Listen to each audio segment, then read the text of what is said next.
Hey soccer fans, Nick back with the Feed the Fire podcast where we are talking Chicago Fire and Major League Soccer. And in this episode, we're going to look at the Chicago Fire's disappointing and just frustrating loss to DC United this past weekend, 2-1 at home at Soldier Field. We're going to talk about the big plays, the goals, some of the player performances. Sadly, we've also got to talk about the officiating that took place in this game, and we're going to break it all down for you and just let you know my opinion on it. We've got another recording from John Donovan, who sends in his thoughts about it. Already going to tell you now, John, I disagree with how harsh you're being on Leo Barroso, but a lot of else what you're saying about the midfield does make sense. So there's a little teaser about what's coming up with John's segment there. We're also going to take a quick look at the CONCACAF Champions Cup results bracket, what's going on in that tournament. We are in the middle of the round of 16, and there are a lot more games coming up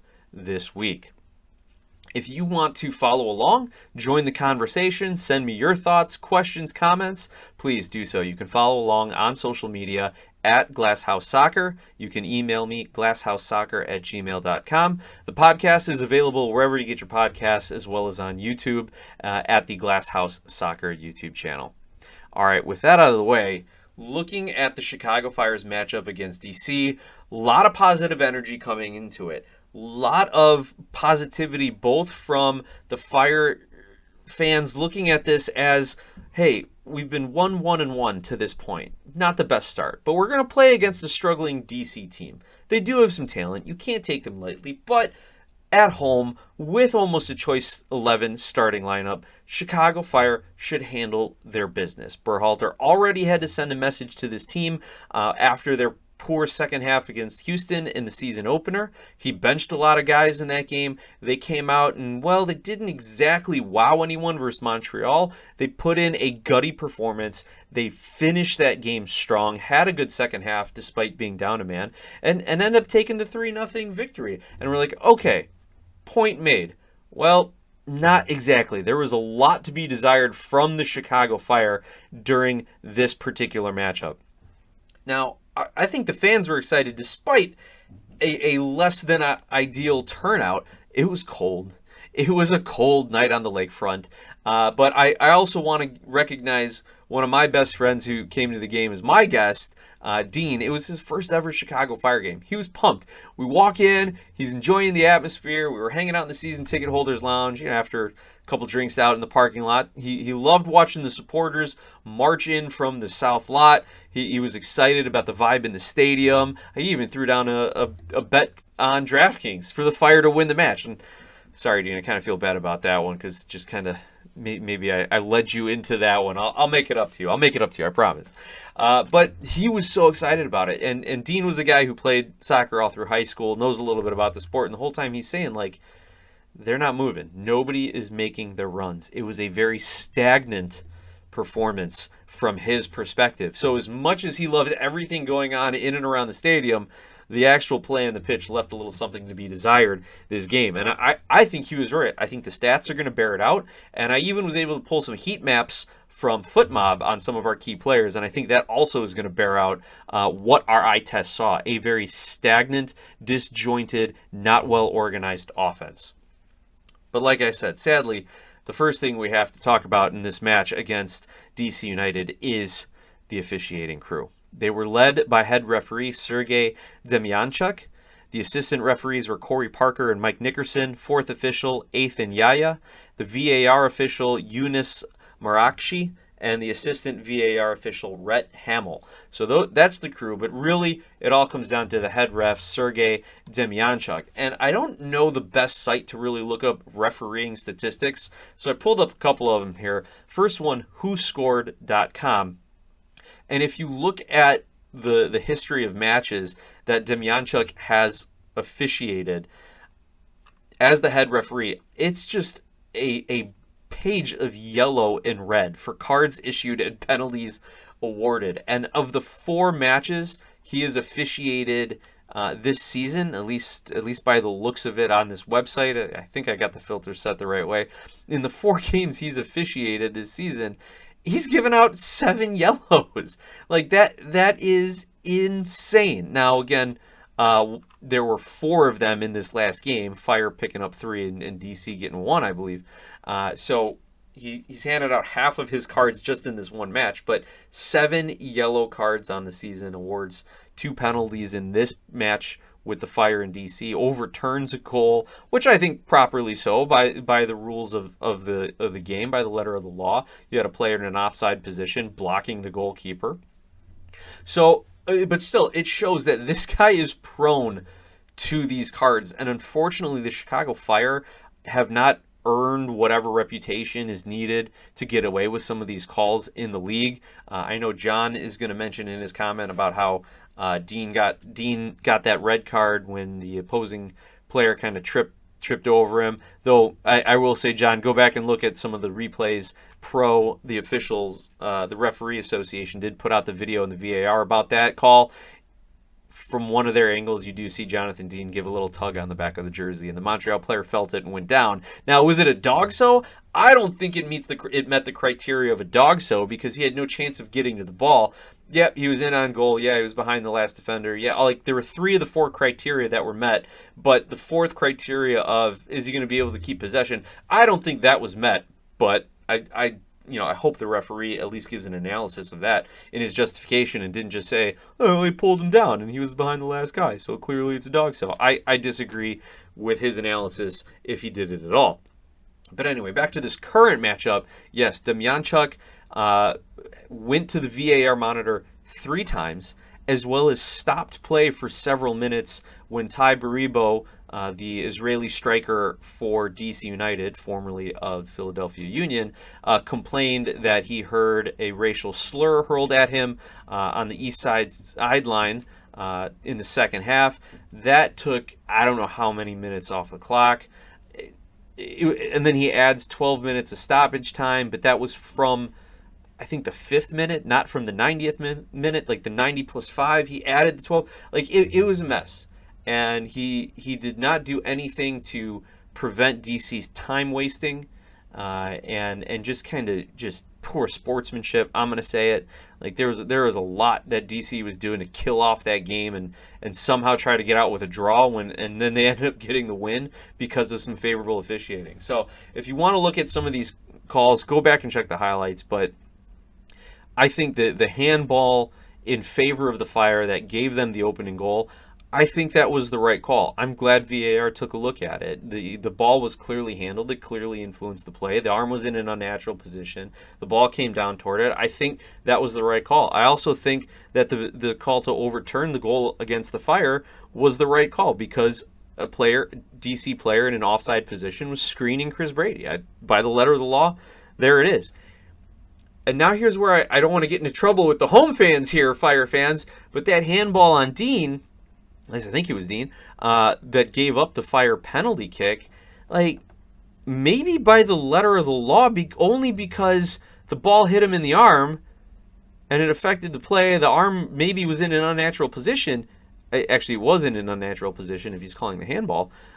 But the kicker is he was pushed in the back which caused his arm to come out and hit the ball. So giving the referee the benefit of the doubt here, he is seeing that the ball was handled because Dean's arm was in an unnatural position, and VAR can't be used to review for a common foul, so he's got to put that aside and just make the call. But even so, with the whole situation there, I don't think there was anything clear and obvious about overturning it. And again, this isn't the letter of the law, but that ball was way past. There was no DC player going to get on the end of it. So I think that was a bad call on a couple levels there. But then also you got to look at the yellow card he gave to Philipp Zinkernagel early in the match, where Zinkernagel gets pushed in the back and then goes down in the box. The referee thinks it's not just too soft to call a penalty, but in fact calls it simulation on Zinkernagel. Now, when you get pushed in the back in the box, you go down. Absolutely. And Zinkernagel even said it. Do I have the quote here from him? Definitely don't think it was a dive and could have been a penalty if he went to see it on VAR. I even heard the VAR asking him to check it, but he thought it was too soft. So once again, you have a head official ignoring the advice of his VAR crew. Now, he wants to do that, that's fine. Now, for him to say that's too soft, now you're being subjective. You're putting your own bias into it, and you're not following the law of the game, and you're ignoring your crew. So that's first issue. Second issue, you didn't go to your crew 3 other times in that game. How about a little consistency here, sir? And on top of that, Zinkernagel gets pushed down in the box. No call. In the second half now, Zink's on a yellow card and is driving through defense, getting hacked and pushed. He can't go down. He can't try to draw a foul for fear of getting a second yellow for simulation. But then the referee needs to call the foul then. He still doesn't do it. So this referee not only missed calls, but was the most inconsistent in the calls he did and did not make. He had a profound impact on this game, which is something every referee would tell you. Like, our job is to not be noticed. It's just to manage the game, if you will. So he did way more than that, and I think this was a terribly officiated game.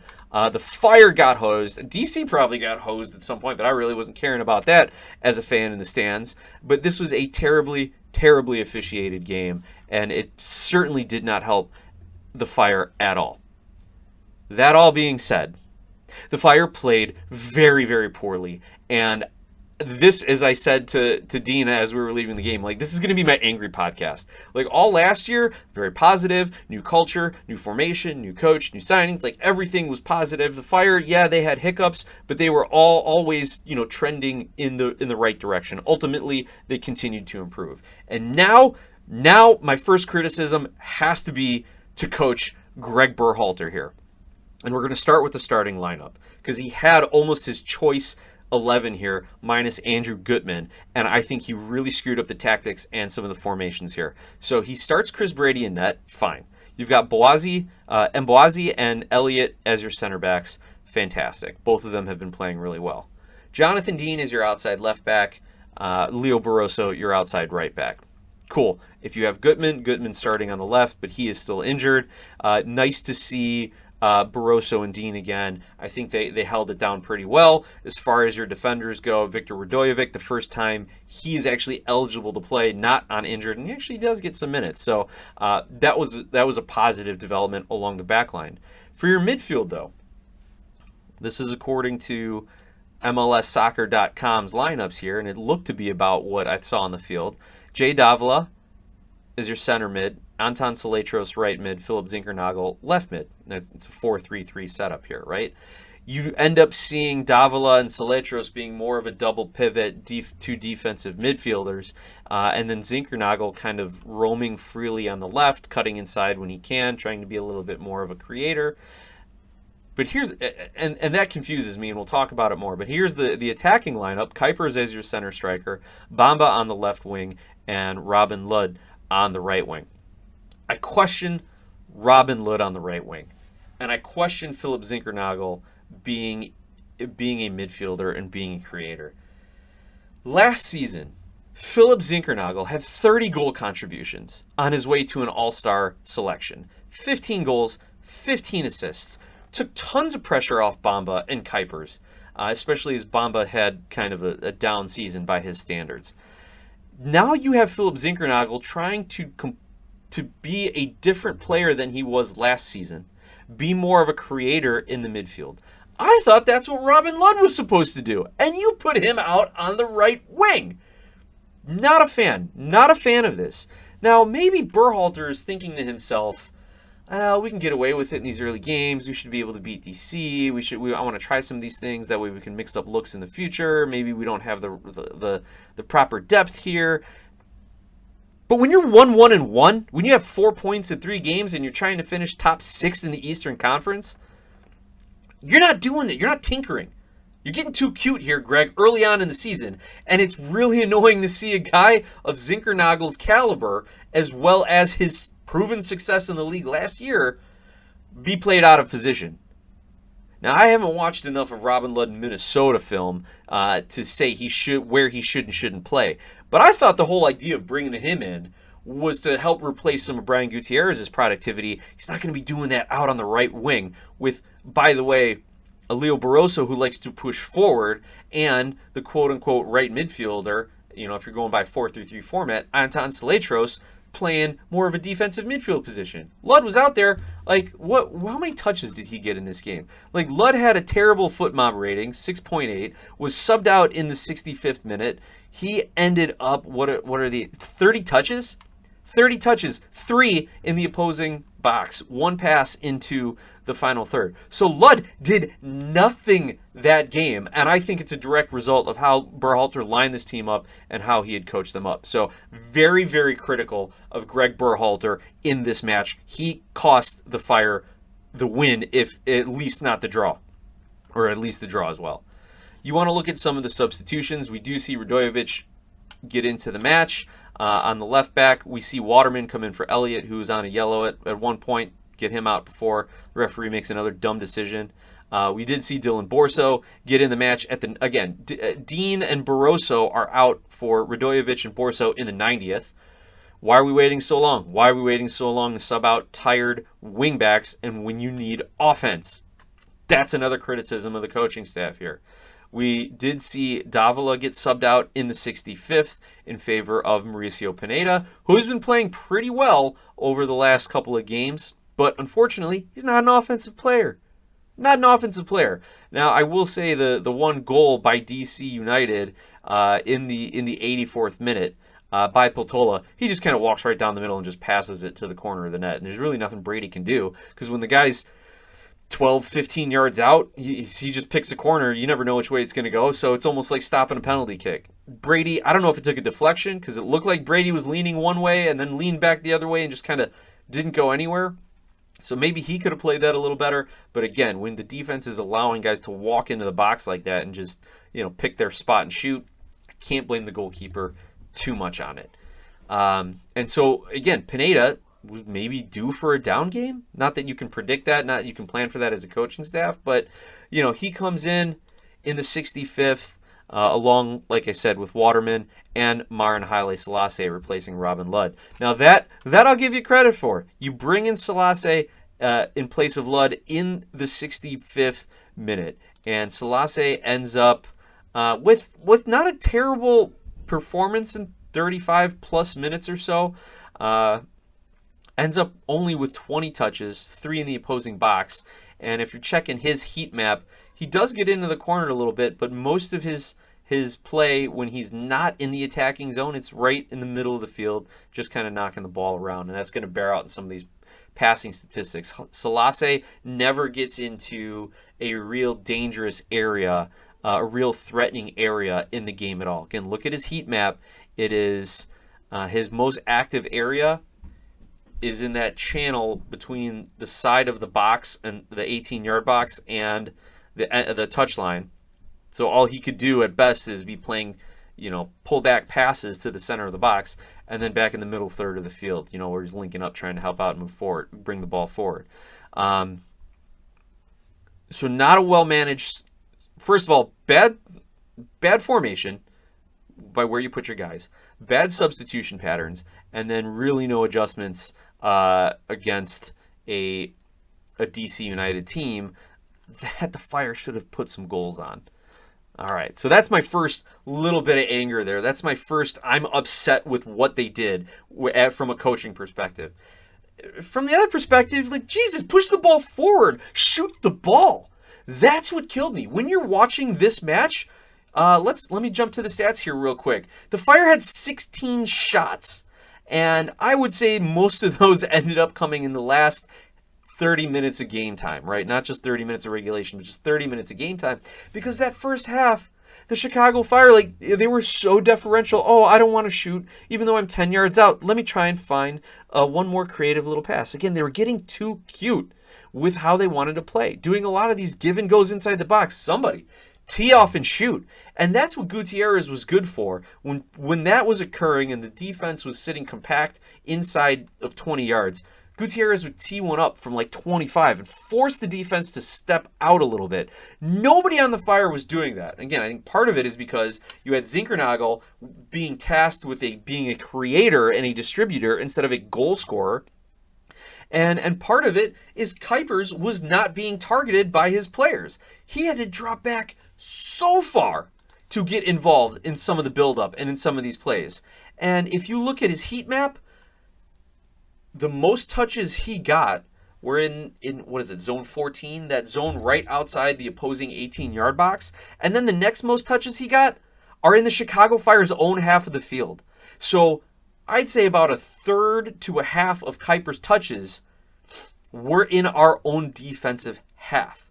So let's see if I can find the actual touch numbers here. He had 37 touches, only 5 in the opponent's box. So he did have that's our striker. That's our guy. And they're saying, according to FootMob, that he had one big chance missed. He does get the penalty kick. I'm going to toot my own horn here a little bit. You know, my buddy Dean asked, okay, where is he going to shoot this? I go, he's just going to blast it right down the middle. And that's exactly what he did. And I'm glad he hit it with pace, because you never know if Sean Johnson leaves that foot dangling a little bit, that it might have stopped a slower shot. But I'm glad he blasted it in. Gets the goal. But then the problem is DC United comes right back down. Scores, 3 minutes later? Yeah, Cuypers converts in the 81st. Peltola converts in the 84th. And then it's Tai Baribo with the game-winning PK in 90 plus 5. So, number one, mad at the coach.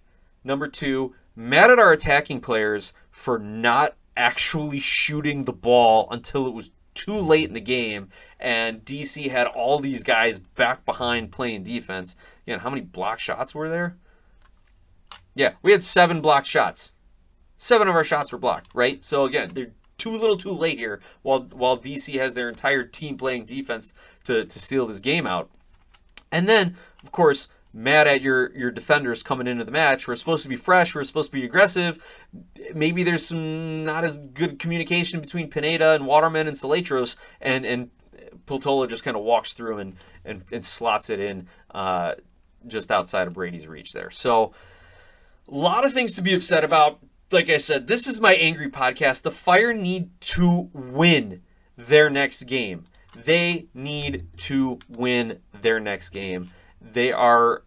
I didn't even pull up the standings because I didn't even feel like talking about it. But I'm gonna hurry up and pull it up right now and just say the Chicago Fire, as they currently sit, 7th place, 4 points in 4 games, 5 goals for, 4 goals against. So you have a defense that is good and improved. But who have you played? You have played Houston and Montreal and DC and Columbus. Teams not known for their offense. Columbus, a little bit of an exception this year. Teams not known for their offense. What are they going to do when they got to play New York City, Inter Miami, Red Bulls, teams who have... Look, Miami has already scored 6 goals. Nashville's got 8. New York City's got 11 goals already this season. What are the Fire going to do when that happens? You're going to give up at least 1, probably 2. Is your offense going to be able to find 2 and 3 goals to get a point or win that game? Doesn't look like it right now. They need to go back to what worked for them last year. Put Bamba and Zinkernagel out wide. Give Cuypers space to work. And then tell Davila and Salatros, start getting that ball forward. Tell Ludd to get in that attacking midfield mix and just start playing balls forward. Heck, you want to get crazy, put Shukaluk or Pareba or even Detejan, set them up in the middle of the field and have them play like a second deep-lying striker, and maybe they can create something, because we know it ain't working what we're seeing right now. Now, Fire's next match is, oh, look at this. They're traveling to Philadelphia on March 21st. A nice matinee game, 3:30 kickoff here. So, again, they are a team that is struggling on offense, has lapses on defense, and when they need a win most, they have to go to Philadelphia. Now, the Union, maybe this season that is a blessing in disguise for the Fire, because the Union have gotten off to a terrible, terrible start into their 2026 campaign after a Supporter Shield winning season last year. They are 0 wins, 0 draws, and 4 losses in 4 matches. 2 goals scored, 7 against. So they have had a terrible start. Who have they played? They lose to Atlanta United 3-1 over this past weekend. Good game. I was watching a little bit of that at home. They made Atlanta look like a trophy contending team. So hopefully that bodes well for the Fire. They lose to San Jose 1-0. They lose to New York City 2-1 after picking up a red card.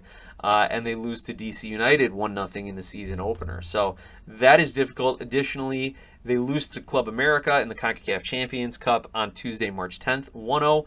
And now they have to play them on Wednesday, March 18th. So the Fire should be catching Philly at the perfect time.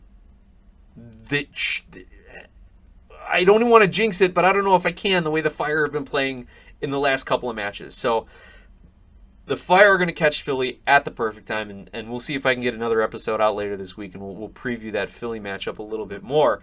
But that is what I saw during this match, and that is what has made me so angry with the Fire over this weekend. Now, just want to go over a few post-game notes here that the club released, and then we'll hear from John Donovan and wrap up with some stats.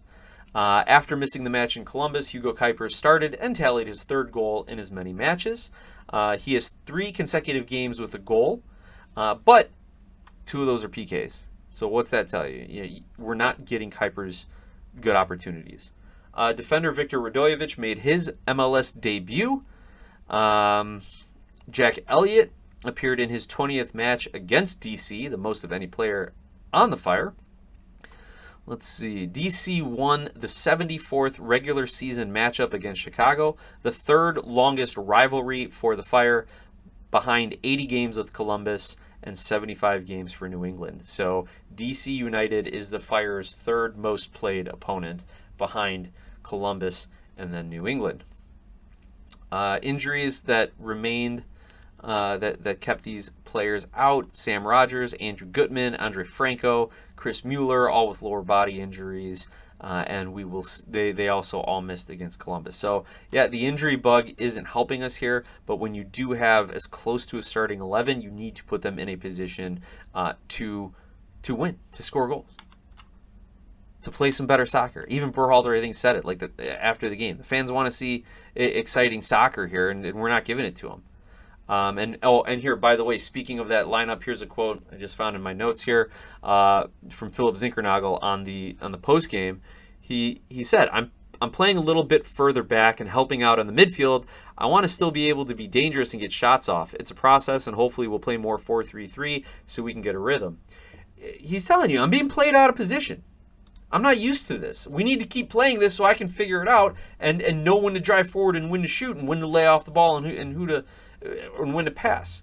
So even Zinkernagel, if you read between the lines of his post-game quote, is saying, I got to figure this out. I'm not used to doing this. And I put that squarely on the coaching staff. I don't remember seeing Zinkernagel playing that much centrally during the preseason. I could be wrong, because I know this was a little bit of the plan in the preseason, was to have him play a little centrally. But goodness gracious, the way you finished that preseason, that should have been an indicator. Put him back out on the wing. Your first 3 games where you're not scoring goals also should have been an indicator. Put him back out on the wing when he can feast on one-on-one matchups. Or he's been so good on 1v2 matchups lately, especially allowing Cuypers to then run free and find a little bit more space and locate Cuypers. All right, that's enough out of me. That's enough of my anger. That's enough of my rant. We are going to flip it over now to John Donovan, who's going to give his thoughts on the DC United matchup, as well as some other general thoughts on the Chicago Fire. John, thanks for your contributions. Take it away. Nick, what a game. DC beating the Fire. Soccer is a cruel sport. Dean played 2 good games. He had 2 calls against him that I didn't think were correct. The previous game when he clipped the center forward's foot, that was not a penalty. And in my mind, this handball that the referee called against him was not a penalty. The referee, I thought, just had a miserable game. 12 minutes of overtime. Most of that was taken up with the referee meandering back and forth to the TV. It was a very slow game. The Fire came out, and I thought they played well. But DC was a tough team. They stayed with their game. They didn't play out of the back like Berhalter seems to always want to do. And he doesn't have the wingmen to bring that ball up. The kid from Portugal, Barroso, he's a mistake waiting to happen. The one goal that was called back because of an offside, that was his goal again. He seems to lose concentration on the field. And, as it's going, he's almost good for a goal a game. The game that, what was it, one of the previous games, he let go of the guy really late in the game and the guy scored. So, you just you can't keep continuing making mistakes like Berhalter's doing. Talking about mistakes, I just think that the midfield that Berhalter's got on the field right now is dull. You've got to have one of those midfielders like a Gutierrez last year who had 8-9 goals, wonderful scoring threat. We don't have that this year. Salatros is not scoring. Lod has lost a step. And Davaya, I don't know where he's at sometimes. He had a good game until he got that stupid yellow card. I would have been furious at him for that. But the other two midfielders were just, nobody is feeding the forward lines like last year. The team had to play the midfielders last year. Gutierrez was a threat, and Orcel is the one midfielder on the squad that's got that offensive skill to feed the forward line. There was a reason that Zinkernagel and Cuypers had such an excellent season last year, and it was because the midfield was offensive. This year's midfield is dull. If I was Berhalter, I'd have Orcel and Barso from Wake Forest on the field. You'd get a lot of activity, much more offensive push than what he's getting out of Lod and Salatros. It's not happening with that midfield right now. The backside, Elliott, great player. I mean, tough guy, stays in the game, and the boy from the man from South Africa, what a wonderful player. He's smooth, strong. He's got a foot that seems to always hit the pass right. I really like the way he plays. One thing, Nick, we've talked quite a bit about this, the amount of Americans on the squad. It's not good. He only started 2 American guys this year. And if you recall, way back when the MLS was started, it was to develop American players. The Fire went out and bought 3 additional international slots, which I don't know. We had a wonderful midfield last year, and it was all American. And this year, there's not one American on that midfield. We had 1 defenseman in Dean and our goalie, and that's it. So, my grandson is in the Chicago Fire developmental squads, and you'd like to think that every kid out there would get a shot if they've really got the talent at the big squad, but that's not happening anymore. I see all these young guys, they're playing their hearts out, but they're not getting that opportunity to start on the field, and Berhalter's not pushing it. So bad on him on that. The game, I thought the game was interesting. The Fire had their times, especially at the end of the first half. They pushed it hard. But, the team, it's early on. We've had some bad calls against us. This referee was awful. It took too much time. All of this dead time going back and forth for the computers to tell him whether he scored or not. It's too slow a game. This is a human game. Get rid of these computer programs to tell whether it's a foul or not. It drives me crazy. But Nick, that's just my opinion. I'm an older guy that still loves the sport. And that's about it, Nick. Have a good night. I love talking about the Chicago Fire. Thank you again, John, for your contributions and your take on the Chicago Fire match and what you're seeing from this team. Also, thank you for continuing to run the bit of not pronouncing names correctly. Thank you, John, for that. I do appreciate it. I know there's a lot of our listeners out there, too, who have written in who do get a chuckle over that. So don't ever change, John. Don't ever change. But let's take a look at the stats of this matchup, and then we can move on to our CONCACAF Champions Cup chat here. At the end of the day, Chicago falls 2-1 to DC United, despite having 64% possession, 16 shots, albeit only 2 on target, had 7 blocked shots. The Chicago Fire had 602 total passes compared to DC United's 300 passes. They doubled up the number of passes than their opponent, had an 84% completion rate with their passes compared to DC United's 65%, and still only generated 2 shots on target. The anger's coming back, but we're winding down this talk. We're looking at stats. The Fire ended up with only 3 corners, 5 total crosses, 2 offside calls. They did really outperform DC in the air. 21 aerial duels won to 13 by DC. The Fire ended up somehow with an XG of 2 compared to DC's 1.3. Brady is credited with 1 save. Defense given 2 clearances, 12 fouls, and 3 yellow cards. And if you look at the 5-minute intervals of possession, the Chicago Fire dominated this game. They did everything except find good chances, right? I can't even say they did everything but score, because they didn't. They didn't really create. They didn't look too threatening in the final third. They had some defensive lapses. They had guys out of position. So I'm not going to say they did everything but score, but they controlled this game and should have a lot more than a 2xG, which, by the way, depending on the metrics you use, 0.85 to 0.95 of that is from Cuypers' PK. So really, despite 602 passes at an 84% completion rate, 64% possession, they only ended up with 1 shot on target because we're taking away the PK, right? You got to try to do that sometimes. You got to try to have that bad of an outing sometimes. Let's move on. No more anger.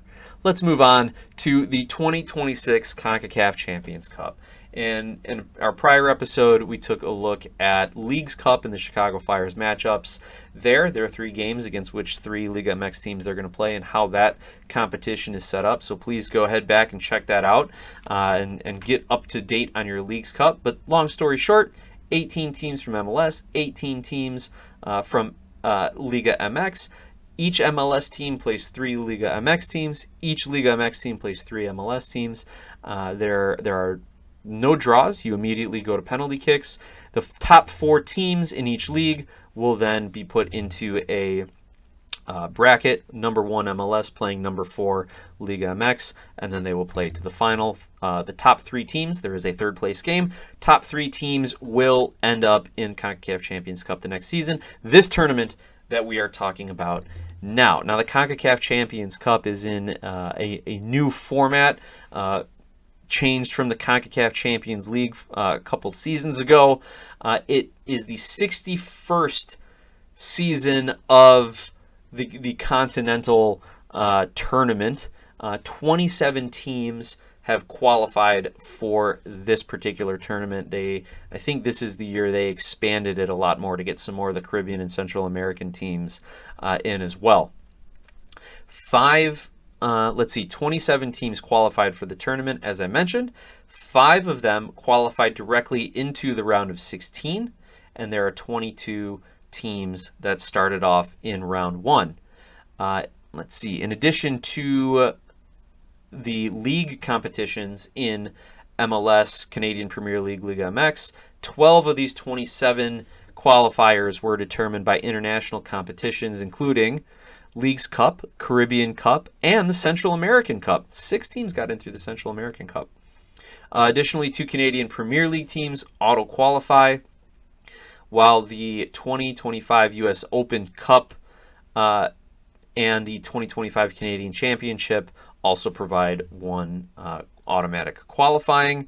The winners of the 3 international competitions, along with the winner of MLS Cup 2025 and the champion of the 24-25 Liga MX season, receive the 5 byes into the round of 16. So, we got 18 North American teams, 6 Central American, and 3 Caribbean teams. And how did these stack up in the first round here?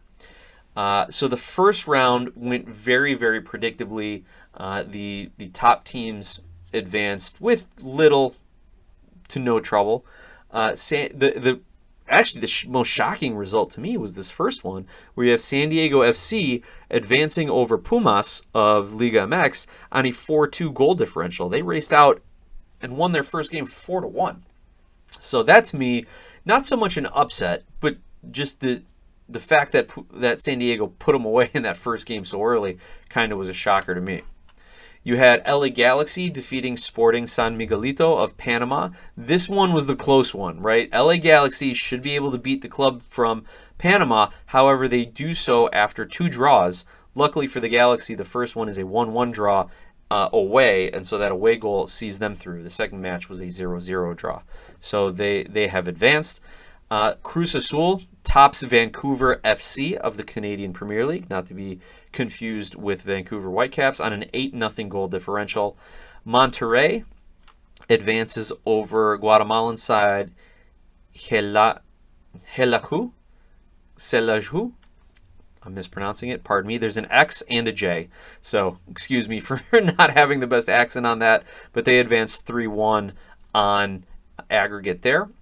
LAFC advances 7-1 on aggregate after defeating Real España from Honduras.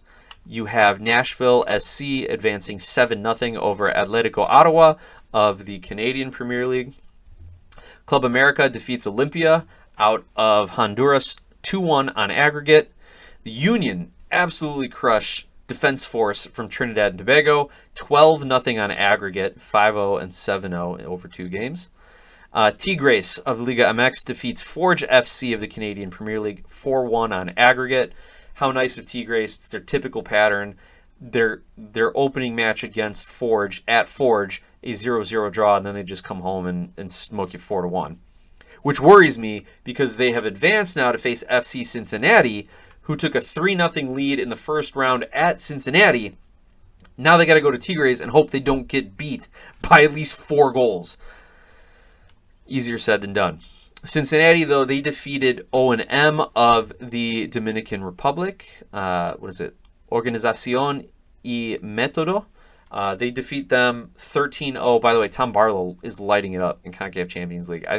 CONCACAF Champions Cup. Does he have 4 goals? The former Chicago Fire backup who scored 3 goals in 2 seasons with the Fire. He's already got 3 or 4 Champions Cup goals and 1 or 2 in league play for Cincy. Guess that's what happens when Evander goes down. He's got to step up and fill the shoes. But yeah, they ended up winning 4-0 and 9-0 in their first 2 games against O&M. And then the last round 1 matchup, Vancouver Whitecaps defeat Costa Rican club Cartaginés 2-0. We are now in the round of 16. The first match of these rounds has already occurred. And we've gotten some good matchups. We've gotten some good games. This is where things really get interesting. San Diego FC's defeated Toluca 3-2, so we've got the away leg to go there. Galaxy have defeated Mount Pleasant of Jamaica, one of the auto qualifiers into the round of 16, 3-0. Cruz Azul and Monterrey played to a 3-2 Cruz Azul victory. So that's going to be a really close one to watch. Whoever wins that one has a very good chance of winning this entire tournament. LAFC played Alajuelense of Costa Rica, again an auto qualifier into the round of 16, 1-1. Alajuelense, one of the most reputable clubs in North America, probably the top club in Costa Rican history, has a lot of experience in this tournament, though I don't know if they've ever gotten to the finals. Maybe back in the day, 60s, 70s, they ended up winning one, I want to say. But they are a team that should not be taken lightly. Like outside of the top teams in Liga MX and MLS, they are extremely competitive here. Let me see if I can find some details on that particular matchup here against LAFC Alajuelense. Yes, that one was in LA. So Alajuelense has the advantage now. They've got the 1 away goal. It's going to take a good performance by LAFC to come back and win that one outright. Bran for Alajuelense gets the goal in the 44th. Boanga equalizes in the 56th minute. So that is going to be a tough matchup there. Similarly, San Diego takes a 3-2 win at home over Toluca. So now they've got to go down to Mexico for the second leg of their matchup, and hopefully they can at least get a draw in advance out of that one. Hopefully, depending on goal differential, they need a small draw, right? Looking at the other half of the bracket, now you've got Nashville, who is taking on Inter Miami. And I really like this matchup just because I think Nashville and Miami have played each other in every tournament they can since Messi has come to Inter Miami. They've played each other in Leagues Cup, Open Cup, and now in Champions Cup. I think this is great. It's a real nice tournament rivalry brewing, and then you're going to add the two matchups in the regular season on top of it. So I'm really starting to see it, and I know I am seeing a lot of Nashville fans start to look at Inter Miami as a bit of a rival. Obviously, you're going to have the Sunshine State Derby, the Florida Derby there between Miami and Orlando City be a very, very big deal, but if you're going to look outside of your state a little bit, that Nashville-Inter-Miami rivalry is going to be good.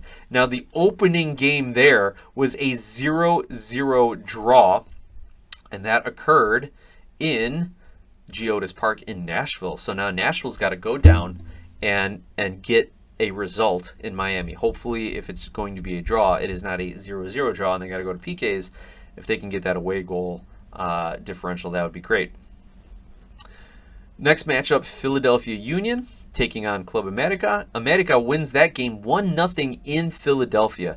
So the Union are down an away goal. They need a big win in Mexico. Going to be one of the toughest results to pull out thus far in the tournament. Like I said, Tigres loses to Cincinnati 3-0 in Cincinnati, and now they've got to go down to Mexico and see if they can hold that 3-goal lead against one of the best clubs in North America. Seattle Sounders have defeated the Vancouver Whitecaps 3-0 in their first game, and that was at BC Place in Vancouver. Looks like the Whitecaps are a little bit more focused on the regular season at this point. Who knows? Maybe they come out, guns blazing and are going for a 3-goal victory to send the series into PKs, but you're going to be playing in Seattle, and if you get one goal there, if Seattle gets one goal at home, that's going to be really tough for Vancouver to overcome. So they'd have to end up winning that one 4-1 to go into penalties if they allow Seattle to score. So looks like Seattle is going to be through there, and predicting things from here on out, sticking with this second half of the bracket, this bottom half of the bracket, we're going to see Seattle go through. I'd love to see Cincinnati go through, which would then mean you have an MLS team playing in the semifinals there. You have Nashville and Inter Miami matching up. I'll give it to Inter Miami because that's what they do, is win trophies, right? If the Union don't come back against America, gosh, I think the broadcast teams here would be salivating over Inter Miami versus Club America, and then you are going to have the winner of that playing the winner of Cincinnati-Seattle for a spot in the final. So that is a really, really strong bottom half of the bracket there, and I would put money on one of those teams winning the tournament. If I'd probably give the edge to Club America, but then Seattle-Miami would be even for me after that. Looking at the top half of the bracket, I think San Diego can hold on and defeat Toluca. Going to be a tough test for them to go down to Mexico and come away with a result there, or just come away with not a bad loss down there, and they can advance on goal differential, and they should match up against the Galaxy. That's going to be great. That's going to be an awesome matchup, San Diego, LA Galaxy, and honestly, given where these two teams are and their already familiarity within the MLS, that's a toss-up for me. But I will give the edge to San Diego at this point. Then we're going to see, let's see, who's got the home game in the second leg of Cruz Azul Monterrey. It is Cruz Azul. So they've got a 1-goal lead, though Monterrey has they've got a 1-goal lead and 3 away goals. So it looks like Cruz Azul is going to advance out of that one unless they have a 2-goal collapse in the second leg there. I do believe LAFC is going to advance over Alajuelense. It's going to be tough. I think they pull it out.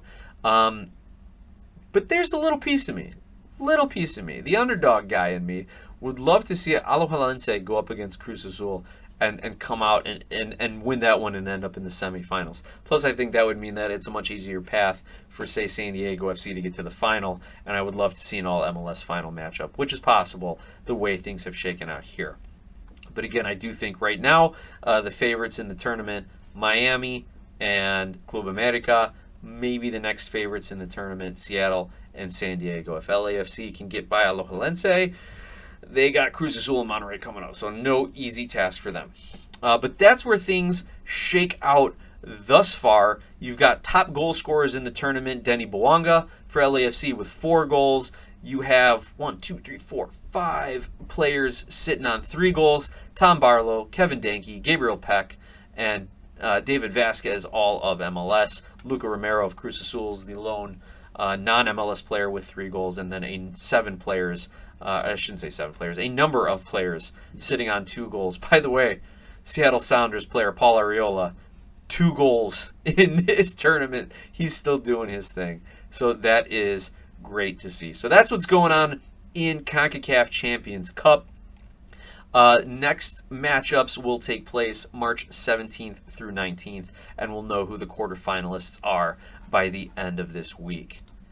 Lastly, a little bit of league news that does relate back to the Chicago Fire. The Houston Dynamo have a new assistant coach, none other than former Fire frontman here, Ezra Hendrickson. On Wednesday, March 11th, the Dynamo announced that Ezra Hendrickson will join Ben Olsen's first-team coaching staff as an assistant coach. He has more than 15 years of coaching experience at the domestic and international level, had 16 trophies earned as a player and coach in his career, even coaching St. Vincent and the Grenadines men's national team for the last year and a half, 2 years or so. But again, none of that success came with the Chicago Fire. Says President of Soccer at Houston Dynamo, Pat Onstad, we're thrilled to welcome Ezra to our first-team coaching staff. He brings a wealth of MLS experience and a strong track record of contributing to winning teams, though not as a head coach, throughout his career.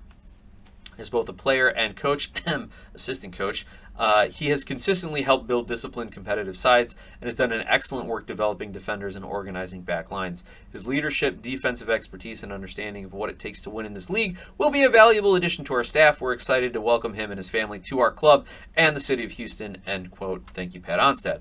And yeah, he's right. He's right to focus on the defensive side of things. If I'm reading into this, Ezra's here to help Houston's defense, and that's it. And he did a good job with that for stretches with the Fire. He did a good job with that in his prior roles with Seattle and Columbus, I believe. Read the next paragraph, Nick. Here we go. He reunites with Olsen, who he previously played with at DC United in 2004, and reconnects with Onstad after overlapping with him during their times as assistant coach at the Columbus Crew 2019 to 2021. And Ezra Hendrickson was part of the Crew team that won MLS Cup in 2020 and Campeones Cup in 2021. So that is the background on Ezra Hendrickson going to the Houston Dynamo. And it's interesting that the Houston Dynamo are focused on their defense, because as it stands right now, they're in 8th place in the Western Conference. They've played 3 games, 2 wins and a loss. But do these standings have the I don't think these have the recent ones. I just did a quick Google search here. No, it does not have the New England Revolution. Let me pull up the actual up-to-date stats. It does not have the Revolution game and what was on Google. Hang on one second. Okay. Never mind. Forget what I just said. I thought that they had already played the rescheduled game, and that was the 6-1 shellacking that New England put on FC Cincinnati. So excuse me for confusing the other conference team in orange about that. But yeah, as it stands, Houston is in 8th. They've played 3 matches, 5 goals for, 5 goals against. Looks like they really want Hendrickson to come in and really help shore up a little bit of their defensive effort. So again, apologies. I had confused New England's big win over FC Cincinnati. I thought that was the rescheduled Houston game. I was wrong. But anyway, that is everything that I wanted to talk about as far as Chicago Fire MLS. Thank you guys all for tuning in. By the way, just a little quick sidebar here. If you guys are watching on YouTube, you will notice me in my Valparaiso University hoodie. March Madness is beginning. The NCAA tournament is upon us, so I have to wear this to channel my inner Bryce Drew and his amazing shot to defeat Ole Miss back in the day. So that was part of my life story. Not my life story, but I went to Valparaiso University for law school. And in my 3 years there, we saw both Homer Drew and his son Bryce Drew as coaches on for the basketball program. They had free tickets for all students to the basketball games, which was great because those were the years Butler was going to the finals, and Valpo and Butler were the top teams in the Horizon League. So we got on TV, my classmates and I, when ESPN was there to see Butler at Valpo. We got to support Valpo through one of their tournament runs as well as one of their college invitational tournament runs. Like it was a lot of fun being a Valpo student those 3 years when I was there for law school, from 2007 to 2010. And so I've got to wear my little Valpo homage with the NCAA tournament tipping off. I almost said kicking off, tipping off later this week. But with that, I want to thank you all for tuning in. Please like, subscribe, rate, review. I would love to get a few more 5-star reviews, whether on iTunes or Spotify. Really help the algorithm. Thank you to all our other fans who have found the show over the last few weeks. I have noticeably seen an increase in our viewership and listenership. Thank you all so much for that. And as always, let's go Fire.